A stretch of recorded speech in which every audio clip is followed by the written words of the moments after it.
오늘 하나님께서 우리에게 주시는 말씀 봉독합니다. 사도행전 4장 5절에서 12절까지의 말씀입니다. 제 성경은 신약 192쪽입니다. 사도행전 4장 5절에서 12절까지 제가 봉독하겠습니다.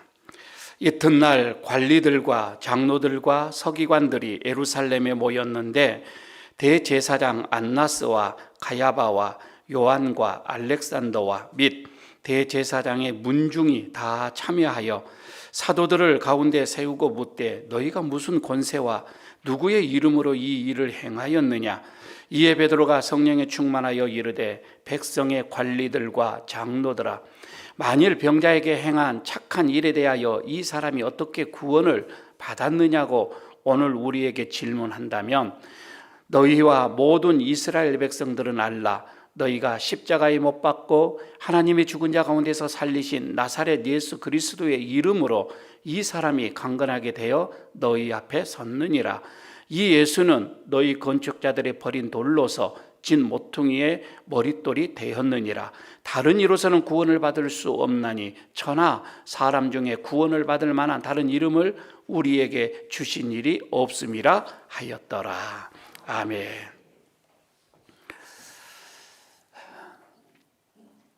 얼마 있으면 또 올림픽이 오고 월드컵이 4년마다 이렇게 우리들에게 다가오죠. 그럴 때는 우리가 경기를 보면서 선수들이 나라를 위해서 열심히 뛰는 모습을 보게 됩니다. 그들의 가슴에는 각 나라의 이 국기가 새겨져 있지요. 최선을 다하여서 경기를 하고 우승을 하면 시상대 앞에서 이 국기가 올라가게 되어지죠.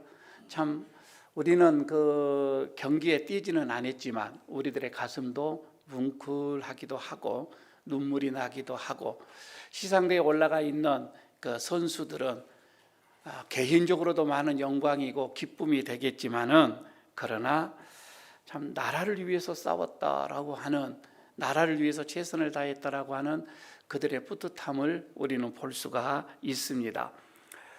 다른 나라하고는 또 비교할 수 없이 일본하고 경기할 때는 이런 증세가 좀 우리들에게 더 나타납니다.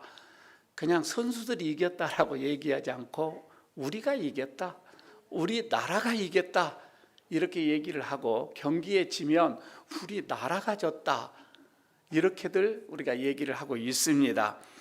여러분, 그거는 대한민국이라고 하는 그 이름을 걸고 경기를 했기 때문에 그렇습니다. 여러분, 우리 그리스도인들도 마찬가지입니다. 우리 그리스도인들, 예수를 믿는 사람들의 삶 말입니다. 우리들의 이 생활은 예수의 이름을 걸고 사는 삶이다 이 말이에요. 별로 동의하지 않습니까? 제가 한번 오늘 말씀으로 풀어보도록 하겠습니다. 내가 사는 삶이 아니라 내 안에 계시는 예수 그리스도, 예수님이 그 이름으로 산다 이 말이에요. 이것을 우리는 그리스도인이라 이렇게 부릅니다. 나를 위해서 사는 삶이 아니라 내 안에 계시는 그리스도를 위해서 사는 사람, 이런 사람을 그리스도인 이렇게 부른다 이 말이에요. 예수님께서 부활하시고 승천하셨습니다. 그리고 제자들에게 성령의 충만함을 또 허락하여 주었습니다.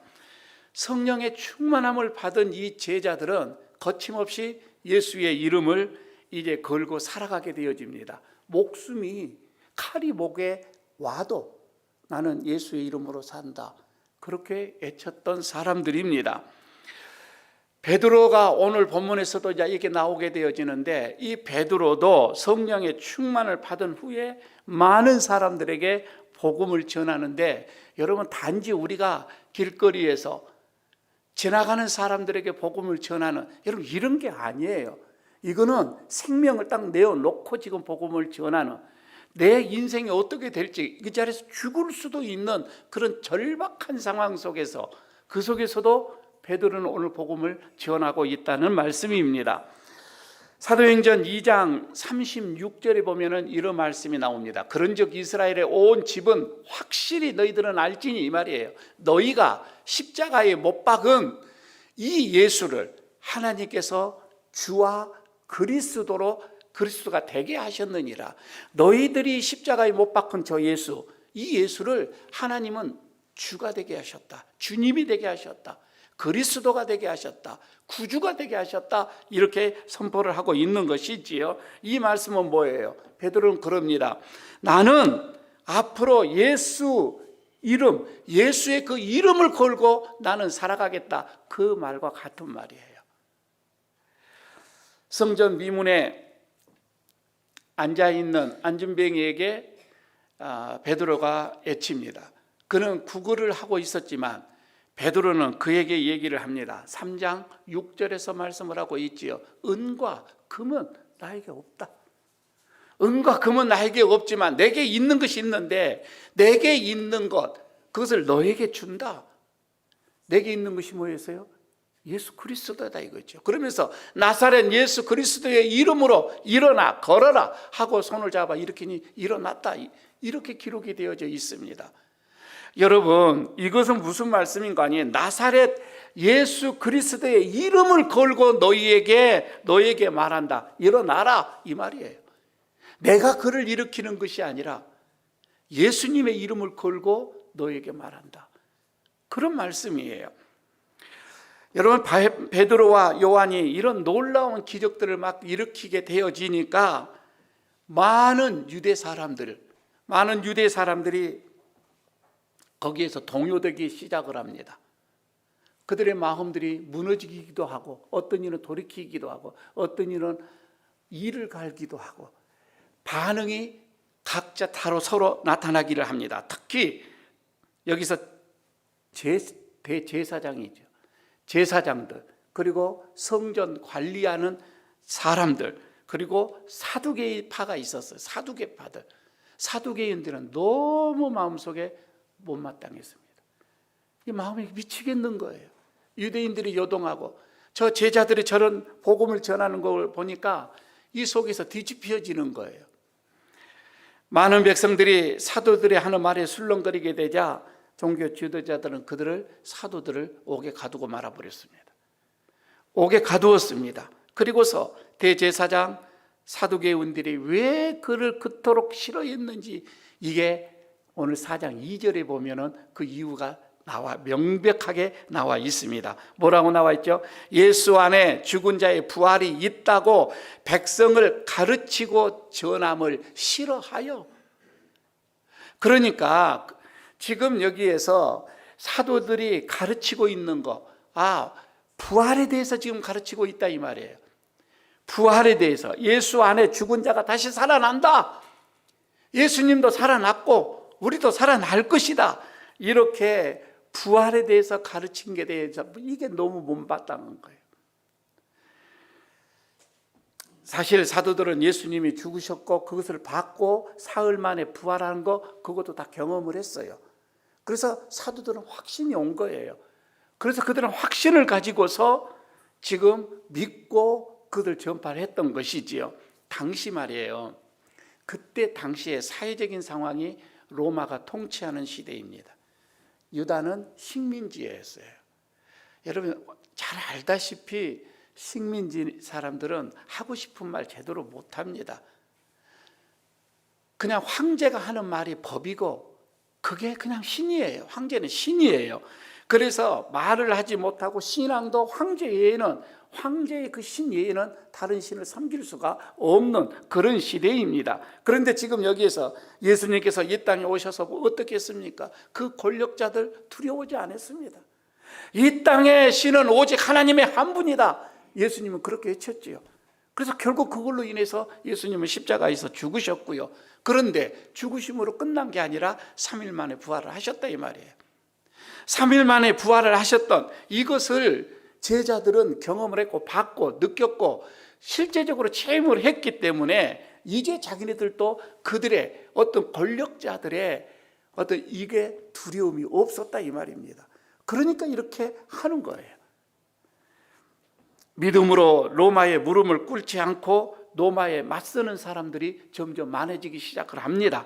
그러니까 로마 편에 서 있는 제사장들, 그때 당시에는 다 로마 편이었습니다.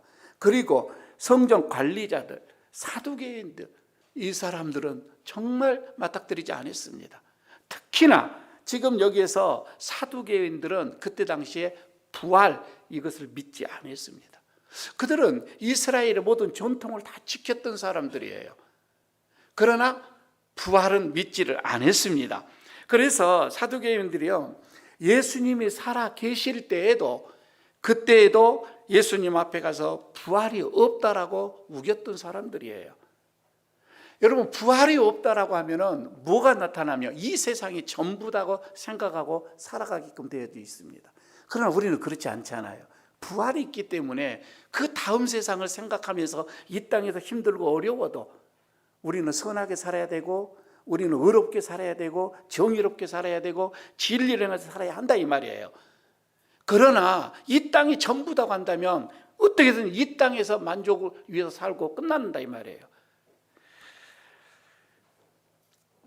여러분, 여기에서 말입니다, 로마 제국은 이런 사두개인들이 가진 이 생각을 앞세워서 유다 사람들을 굉장하게 괴롭혔습니다. 이런 형편에 예수를 따르던 이 사도들 말입니다, 부활을 지금 선포하는, 가르치고 선포하는 이 사도들, 정말 그들은 힘들었어요. 그래서 어떻게 해서든지 그는 가둬들이고 그들의 입을 막아야만 했었습니다. 그래서 사도들을 모두 가둬버렸다, 이 말이야. 자, 여기까지. 지금 여기서 사도를 가두었습니다. 사도는 지금 옥에 있습니다. 그래서 사도들이 가두어졌다라는 얘기를 듣고 오늘 본문 4절에서 이제 시작 보십시오. 여기서 그 말씀을 들은 자 중에 수가 많으니, 4절을 보십시오. 말씀을 들은 자 사람 중에 믿는 자가 많으니 남자의 수가 5,000명이 되더라. 분명 사도는 가두어졌어요. 그런데 믿는 사람들은 더 많아지더라, 이 말이에요. 희한하지요. 여러분요, 여기에서 남자만 5,000명이라고 하였으니 아이들과 여성까지 많으면 10,000명은 훨씬 넘어간다, 이 말이에요. 엄청난 수가 지금 초대교회 때에 예수를 믿게 됐다, 이 말이에요. 예수님께서도 이 대목에 대해서 얘기를 하고 있는 거이죠. 오병이어의 역사를 일으킬 때도 마찬가지였습니다. 그때도 남자만 5,000명이었어요.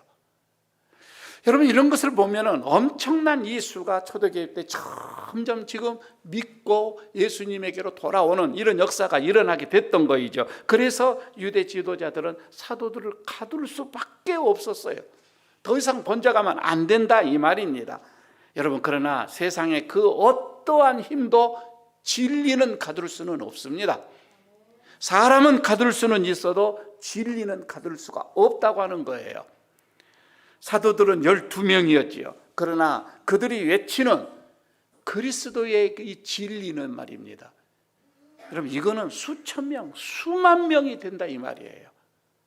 12명으로 시작, 11명으로 시작을 했지만 말입니다, 진리는 여러분 이렇게 가고 있습니다. 12사도로 인하여서 세상은 예수 그리스도로 인해서 점점 변해가기 시작합니다. 여러분, 지금 세계가 예수 믿는 사람이 몇 명인 줄 아세요? 지금이 작년의 기준으로 해서 25억이었습니다. 이제 2050년도가 되면 33억이 된다라는 그 수치가 나오고도 있습니다. 그렇게 많이 증가가 되어지는데 우리 교회는 왜 그렇게 쪼그라들 전도 우리 교회도 부흥이 되져야 할 줄로 믿습니다. 여러분, 이렇게 진리는 이기게끔 되어져 있다, 이 말입니다. 진리는 점점 이겨갑니다. 결국은 이겨갑니다. 사도들은 진리가 그래 이긴다라고 하는 것을 확신하고 알기 때문에 어떠한 그 권력자들 앞에서 두려워하지 않았다고 하는 거예요. 이긴다, 이거예요. 진리 편에 서지 않고 로마 편에, 로마의 어떤 그런 권력의 편에 섰던 사람들은 점점 지금 자리를 잃어가고 있었던 것입니다. 여러분, 세상의 물질, 세상의 돈, 그것이 아무리 그 힘이 크고 위대하다 할지라도 예수님의 진리는 거스를 수가 없습니다. 여러분, 이것을 믿고 우리 가시기를 바라겠습니다. 사도들이 가두어졌다는 소식을 들으니까 지금 여기에서 관리들, 장로들, 서기관들, 지금 오늘 본문에서 보게 되지만 거기에다가 대제사장들, 문중까지 다 모였다고 그랬습니다. 7절에 여러분 보시기를 바랍니다. 사도들 가운데 세우고, 그래서 사도들을 이제 그 가운데 세웠습니다. 이렇게 얘기를 합니다. 너희가 무슨 권세와 누구의 이름으로 이 일을 행하였느냐? 이 일은 뭐요? 이 일은 안진뱅이를 일으키는 그 일이었습니다. 성전 미문 앞에 앉은 병이, 그를 일으키는 그 어떤 기적을 놓고 지금 하는 얘기였죠. 누구의 이름으로 이렇게 했느냐? 누구의 권세로 이런 일을 하였느냐? 이거예요. 그러니까 대제사장을 비롯해서 지금 유대 지도자들, 이 일이 일어나고 있는 것에 대해서 굉장히 두려운 거예요. 마음이 많이 두려웠다 이 말입니다. 여기에 대해서 베드로는 대답을 합니다. 오늘 8절에서 성령 충만함을 받고 10절에서 이렇게 대답을 합니다. 같이 보시기를 바랍니다. 너희와 모든 이스라엘 백성들은 들으라. 너희가 십자가에 못 박고 하나님이 죽은 자 가운데서 살리신 나사렛 예수 그리스도의 이름으로 이 사람이 건강하게 되어 너희 앞에 섰느니라. 여러분, 지금 너희가 십자가에 못 박은 자, 너희가 십자가에서 못 박아서 죽이게 했던, 그래서 그 예수의 이름, 그 이름으로 나면서부터 안진병이었던, 일어서지 못했던 이 사람을 걷게 하였노라 이 말이에요. 여러분, 이 말은 한마디로 다시 말하면 예수의 이름을 걸고 나는 이 일을 했다 이 말입니다. 예수의 이름을 걸고. 베드로가 처음에 성전 미문에 걷지 못하는 사람을 고쳤을 때도 여러분 많은 그때 유대인들이 옆에 있었죠. 그런데 그때 백성들은 정말 놀라웠어요. 그리고 그 기적을 보고서 그들은 놀랐어요. 그러면서 그들은 어떻게 이런 일이 일어날 수가 있었을까 이랬는데, 지금 여기에서 관리들, 대제사장들, 유대 백성들 일부는 좀 달랐어요. 어떻게 이런 일이 일어났느냐 이렇게 궁금했던 것이 아니라 이거는 죽여야 된다, 잡아야 된다, 더 이상 못하게 해야 된다, 막아야 된다, 더 이상 베드로의 입에서 예수, 나사렛 예수라는 그 이름이 나오지 못하도록 해야 된다라고 먼저 딱 생각을 하고 지금 이 문제를 받아들인 거예요. 그러면 여러분 문제가 상당히 복잡해집니다. 그들은 베드로를 잡아놓고요, 그 입에서 나사렛 예수 그 말 단어가 나오기를 기다렸어요. 그리고 아마 나올 거라 짐작도 했습니다. 아니, 베드로도 그래, 너희가 내 입에서 그거 나오기를 기다리고 있지, 베드로도 알고 있어요. 그러나 베드로는 거기에 전혀 동요되지 않습니다. 주저하지 않습니다. 그냥 그들이 원하는 답, 아니 내 안에 있는 답을 그렇게 하고 있습니다. 예수님이다, 예수의 이름으로 했다, 예수의 이름을 걸고 그를 일으켰다, 이렇게 오늘 말씀을 하고 있습니다. 여러분, 어떻게 해서든지 책 잡으려고 하고 그를 올가미를 이렇게 세워서 가두려고 하는 저들, 종교 지도자들, 그러나 그것을 알면서도 아니야, 진리는 이기게끔 되어 있어 하면서 거기에 전혀 두려워하지 않고 속에 있는 예수 그리스도를 그대로 드러내는 베드로와 사도들. 여러분, 진리가 이긴다라고 하는 믿음을 가지기 때문에 그렇게 했다 이 말이에요. 베드로는 점점 더 힘을 주고 말을 합니다. 11절을 보시기를 바랍니다. 이 예수는 너희가 건축자의 버린 돌로서 집 모퉁이의 머릿돌이 되게 되었느니라. 여러분, 이게 무슨 말입니까? 지금 너희가 함부로 버렸던 그 돌, 너희가 정말 아무 값어치가 없다라고 그냥 버렸던 그 돌, 그 예수 말입니다. 그 돌, 그 예수로 우리는 머릿돌이 되게 했다. 우리는 그 위에다가 내 인생을 세웠고 내 삶을 세웠고 내 앞으로의 삶을 나는 그 예수의 터 위에 세워간다, 그런 말이잖아요.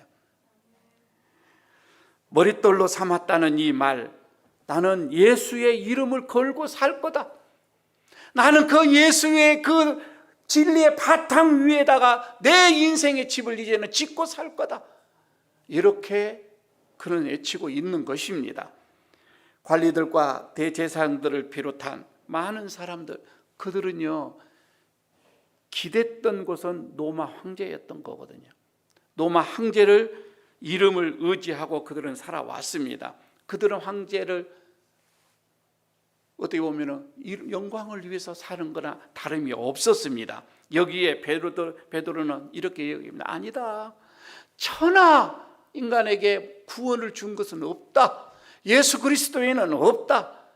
이 말은 뭐예요? 너희들은 황제가 그렇게 주었노라고 하지만, 황제가 구원시킨다고 하지만 아니다. 예수 그리스도에는 준 적이 없다. 이렇게 잘라서 말을 하고 있습니다. 여러분, 그때 당시 여러분 이것은 정말 위험하고도 무서운 말이었습니다. 황제 앞에 대항하는 것과 같은 거예요. 권력 앞에 말입니다. 제 아무리 큰 권력이 있다 한들, 제 아무리 큰 힘이 있다 한들, 제 아무리 많은 돈이 있다 한들 그것으로 구원을 얻을 수가 없습니다. 이 말이에요. 그것은 구원이 안 된다는 거예요. 오직 예수 그리스도 이름만이 사람의 병을 고치고 영혼을 구원케 하고 다시 여러분 부활케 하고 다시 여러분 우리를 살릴 수 있는 분은 예수 그리스도밖에 없다. 그래서 베드로는 나는 예수의 이름을 걸고 산다. 이렇게 지금 말씀을 외치고 있습니다. 여러분 정리를 해보십시오. 이제 예수 그리스도의 이름을 걸고 산다라고 하는 것은 세 가지입니다. 첫째는 오직 예수님만이 중보자다. 예수님만이 구원자다. 이 말입니다. 하나님과 인간 사이의 중보자, 하나님과 인간을 이렇게 연결을 시켜줄 수 있는 자는 예수 그리스도밖에 없다. 이 말이에요. 구원자, 구속자 말입니다. 중보자 말입니다. 그래서 종교 개혁자들이 늘 얘기했죠. 오직 예수 그리스도, 오직 그리스도. 여러분 그와 맥락이 같은 거예요. 오직 그리스도입니다. 여러분 예수의 이름을 걸고 사는 사람만이 구원을 얻는다는 뜻인데, 우리도 내 삶에 내 인생에 주는 오직 주님이다. 나를 구원하시고 나를 이끄시고 나를 보호해 줄 분은 예수 그리스도다. 여러분 이거 믿고 가시기를 바랍니다. 두 번째는 성령 충만한 사람들은 예수의 이름을 걸고 사는 사람들이라는 것입니다. 예수의 이름을 걸고 산다. 베드로가 성령이 충만하여 외쳤습니다. 그 전에는 어떻게 했어요? 성령이 충만하지 못하니까 숨었습니다. 도망갔습니다. 사람들의 눈에 띄지 않게 숨어서 신앙생활, 믿음생활을 했던 사람들입니다. 가히 사람들 앞에서 예수의 복음을 전할 수도 없었습니다. 그러나 성령이 충만하게 되어지니까 희한한, 그거는 이제 내 힘이 아니에요. 죽음도 두렵지가 않더라 이 말입니다. 어떻게 해서 그런 담력이 생겨나요? 저는 요즘에 느낍니다. 같이 산 사람도 요즘에 성령이 충만해요. 하고 싶은 말 다 합니다. 여러분 그거 못 느꼈습니까? 대단하지 않습니까? 여러분 성령이 충만하면 두려울 게 없다 이 말입니다. 부끄러울 것도 없어요. 웃자고 하는 얘기겠지만 여러분 예수의 이름을 걸고 자기는 죽기도 두려워하지 않았다 이 말입니다. 우리 예일교회 성도 여러분 모두가 성령에 충만하시기를 바랍니다. 누구에게도 두려워하지 마시기를 바랍니다. 남편도 두려워하지 마시기 바랍니다. 아내도 두려워하지 마시기 바랍니다. 왜 아내 말을 그렇게 아내 말에 그냥 힘들어합니까? 성령의 충만함을 받게 되어지면 그 누구도 두렵지가 않아요. 밖에 나가서 마음껏 예수님을 전하시기를 바랍니다. 회사의 부장도 두렵지가 않아요. 세상의 권력자들이 두렵지가 않아요. 무엇보다도 돈의 권력에 두렵지가 않더라 이 말입니다. 여러분 우리는 성령의 충만함으로 인해서 예수님이 가시는 그 길 우리가 따라갑니다. 예수님이 행하셨던 그 일 우리도 따라 행하는 거예요. 내 힘은 아닙니다. 내 안에 계시는 성령님의 힘으로 말입니다. 세 번째는 그럽니다. 예수의 이름을 걸고 산다는 것이 뭐입니까? 앞에서도 잠깐 말씀을 드렸지만은 너희 유대인들이 버렸던 그 하찮은 돌, 그 돌이신 예수 그리스도를 걸고 나는 산다. 너희들이 버린 돌이지만 나는 그 돌이 내 주축돌이다. 너희들이 버려고 너희들이 죽였지만 그 예수가 내 인생의 내 주인이시다. 여러분, 예수를 걸고 산다는 것은 이런 말씀입니다. 그들은 하찮게 보였던 거예요.